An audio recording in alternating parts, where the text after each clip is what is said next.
दोस्तों, जब आप दुनिया के सबसे अमीर देशों के बारे में सोचते हैं तो कौन से देश आपके दिमाग में आते हैं? आधे लोगों को तो ये लगता है कि अमेरिका जैसे देश ही अमीर देश होते होंगे, लेकिन ऐसा नहीं है। हर साल इंटरनेशनल मॉनेटरी फंड यानी IMF और विश्व बैंक दुनिया के सभी देशों के ग्रॉस डोमेस्टिक प्रोडक्ट यानी GDP को कैलकुलेट करते हैं और कई इंडिकेटर्स के बेसिस पर सबसे अमीर देशों की एक लिस्ट बनाई जाती है। आपको बता दें कि दुनिया के सबसे अमीर देश कौन से हैं। क्या भारत भी इस लिस्ट में आता है? इस वीडियो को एंड तक जरूर देखिएगा। पर वीडियो के शुरू होने से पहले अगर आप इस चैनल पर नए हैं या आपने अभी तक इस चैनल को सब्सक्राइब नहीं किया तो चैनल को सब्सक्राइब करना और बेल आइकॉन दबाना ना भूलें ताकि हमारी कोई भी वीडियो आपसे मिस ना हो जाए। दुनिया भर में प्रत्येक देश के gross domestic product per capita GDP की जांच करके देशों को धन के आधार पर रैंक करना और फिर उनका एक दूसरे से कंपैरिजन करना संभव है। दोस्तों, जिस GDP के आधार पर हम ये बताते हैं कि कौन सा देश सबसे अमीर है, कौन सा देश सबसे गरीब, पहले ये जान लेते हैं कि GDP होती क्या है, कैसे कैलकुलेट की जाती है। GDP यानी ग्रॉस डोमेस्टिक प्रोडक्ट किसी एक साल में देश में पैदा होने वाले सभी गुड्स और सर्विसेज की टोटल वैल्यू को GDP या सकल घरेलू उत्पाद कहा जाता है।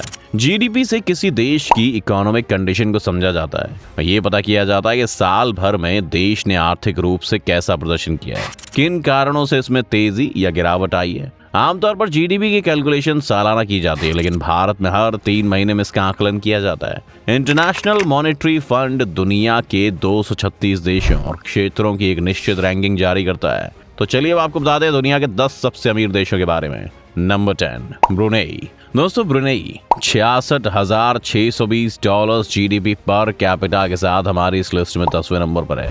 ब्रुनेई एक बड़े आइलैंड के देश के बड़े हिस्से के साथ है। ये द्वीप राज्य बोर्नियो आइलैंड के नॉर्थ कोस्ट पर स्थित है। ब्रुनेई की भूमि का कुल एरिया 5,770 किलोमीटर स्क्वायर और टोटल कॉस्ट लाइन 161 किलोमीटर है। और दोस्तों, हम आपको ये भी बता देते हैं कि इसकी टोटल पॉपुलेशन 4,40,904 है। इस छोटे से देश की इकोनॉमी को बढ़ाने में फॉरेन एंड डोमेस्टिक बिजनेस का एक महत्वपूर्ण कंट्रीब्यूशन है। हालांकि इसकी इनकम को सबसे बड़ा कंट्रीब्यूशन क्रूड ऑयल एक्सपोर्ट का है। दोस्तों, आपको हैरानी होगी कि ब्रुनेई की GDP में इसका कंट्रीब्यूशन 50% का है। और दोस्तों, बस इतना ही नहीं, हम आपको ये भी बता देते हैं कि इस देश में जितने घर नहीं है उससे कहीं ज्यादा यहाँ पर लोगों के पास कार्स हैं। United states. दोस्तों, यूनाइटेड स्टेट्स $69,288 के GDP पर कैपिटा के साथ हमारी इस लिस्ट में 9वें नंबर पर है। संयुक्त राज्य America Atlantic and the Pacific के बीच एक देश है। 32.95 करोड़ इसकी टोटल पॉपुलेशन है। यूनाइटेड स्टेट्स की भूमि का कुल एरिया 98,31,510 किलोमीटर स्क्वायर है और इसकी टोटल कॉस्ट लाइन 19,924 किलोमीटर है। दोस्तों, हम आपको बता देते हैं कि natural resources and transport equipment का एक्सपोर्ट इस देश के मेन इनकम सोर्सेज में से एक है। और वहीं अगर हम यहाँ के एग्रीकल्चर सेक्टर की बात करें तो आपको जानकर हैरानी होगी कि एग्रीकल्चर सेक्टर का इस देश की GDP में 1% से भी कम का योगदान है। मकाओ।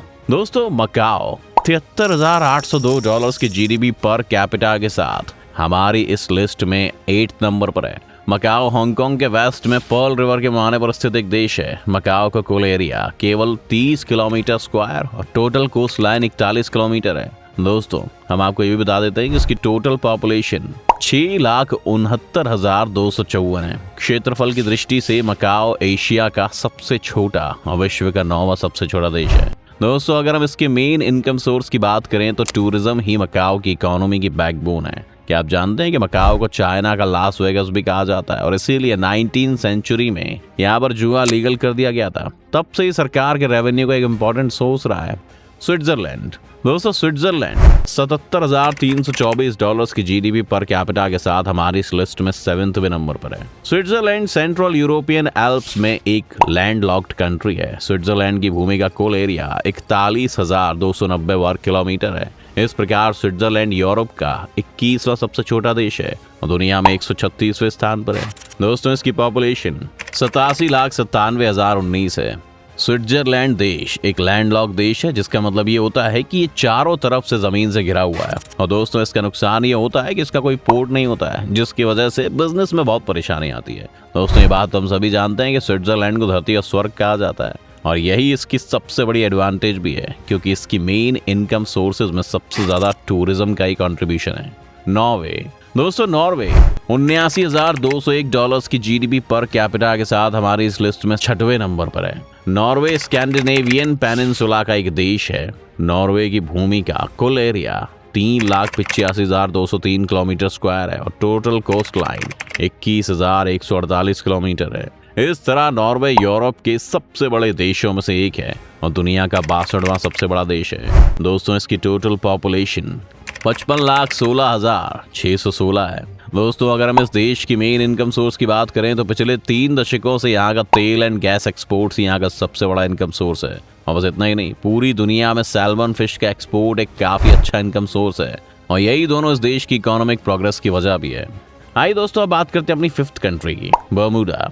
दोस्तों बर्मुडा $85,192 की जीडीपी पर कैपिटा के साथ हमारी इस लिस्ट में 5th नंबर पर है। बर्मुडा नॉर्थ अटलांटिक ओशियन में एक ग्रुप ऑफ आइलैंड है। बर्मुडा का कुल क्षेत्रफल केवल 53 किलोमीटर स्क्वायर है और टोटल कोस्ट लाइन 103 किलोमीटर है। क्षेत्र के संदर्भ में बर्मुडा इस प्रकार सेंट बार्थोलोमेव और बर्मुडास के बाद अमेरिका में 3रा सबसे छोटा देश है और दुनिया भर में 13वां सबसे छोटा देश है। और दोस्तों इसकी टोटल पॉपुलेशन 61,761 है। दोस्तों हम आपको बता दें कि इसका मेन इनकम सोर्स टूरिज्म और इंटरनेशनल बिजनेस है। कतर। दोस्तों कतर $93,521 की जीडीपी पर कैपिटा के साथ हमारी इस लिस्ट में 4th नंबर पर है। कतर पर्शियन गल्फ में एक पेनिनसुला पर स्थित एक देश है। भूमि का कुल क्षेत्रफल 11,610 किलोमीटर स्क्वायर है और कुल टोटल कोस्ट लाइन 563 किलोमीटर है। कतर इस प्रकार एरिया के हिसाब से एशिया के सबसे छोटे देशों में से एक है और दुनिया भर में 165वें स्थान पर है।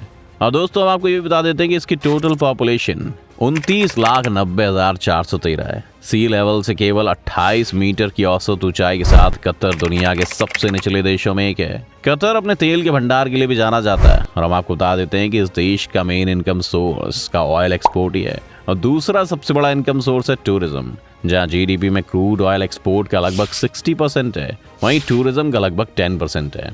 आयरलैंड। दोस्तों आयरलैंड $1,06,456 की जीडीपी पर कैपिटा के साथ हमारी इस लिस्ट में 3रे नंबर पर है। आयरलैंड की भूमि का कुल क्षेत्रफल 70,280 किलोमीटर स्क्वायर है और टोटल कोस्ट लाइन 1448 किलोमीटर है। इस प्रकार आयरलैंड यूरोप का 22वां सबसे बड़ा देश है और क्षेत्रफल की दृष्टि से दुनिया भर में 121वें स्थान पर है। और दोस्तों हम आपको ये भी बता देते हैं कि इसकी टोटल पॉपुलेशन 50,61,749 है।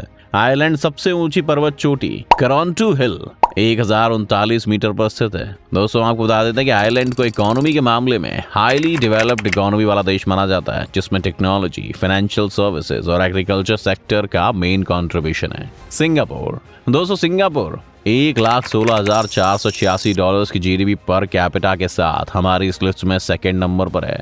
सिंगापुर मलय पेनिनसुला के सदर्न एंड पर स्थित एक आइलैंड स्टेट है। सिंगापुर का कुल क्षेत्रफल केवल 719 वर्ग किलोमीटर और टोटल कोस्ट लाइन 193 किलोमीटर है। क्षेत्रफल की दृष्टि से सिंगापुर इस प्रकार मकाओ के बाद एशिया का 3रा सबसे छोटा देश है और दुनिया भर में 52वां सबसे छोटा देश है। और दोस्तों हम आपको ये बता देते हैं कि इसकी टोटल पॉपुलेशन 59,53,862 है। दोस्तों हम आपको ये बता देते हैं कि सिंगापुर को सबसे कम करप्टेड देशों की लिस्ट में 3रे नंबर पर रखा जाता है। दोस्तों एक तरीके से सिंगापुर एक सर्विस प्रोवाइडर कंपनी है जो पूरी दुनिया के देशों को सर्विस प्रोवाइड कराती है। तो चलिए दोस्तों तैयार हो जाइए दुनिया के सबसे अमीर देशों के बारे में जानने के लिए। लग्जमबर्ग। दोस्तों लग्जमबर्ग $1,34,754 की जीडीपी पर कैपिटा के साथ हमारी इस लिस्ट में सबसे पहले नंबर पर आता है। लग्जमबर्ग सेंट्रल यूरोप के वेस्ट में एक लैंडलॉक देश है। लग्जमबर्ग भूमि का कुल क्षेत्रफल 2,590 वर्ग किलोमीटर है। लग्जमबर्ग इस प्रकार क्षेत्रफल के हिसाब से यूरोप के सबसे छोटे देशों में से एक है और दुनिया भर में 179वें स्थान पर है। और दोस्तों हम आपको ये भी बता देते हैं कि इसकी टोटल पॉपुलेशन 6,45,397 पीपल की है। इस देश का main income source banking, steel और इंडस्ट्रियल सेक्टर पर डिपेंड करता है। तो दोस्तों आज की वीडियो में बस इतना ही। हम उम्मीद करते हैं कि आपको आज की इस वीडियो से काफी कुछ सीखने को मिला होगा। अगर आपको ये वीडियो पसंद आया तो वीडियो को लाइक करें और अगर आप इस चैनल पर नए हैं तो जाने से पहले चैनल को सब्सक्राइब करना भी ना भूलें।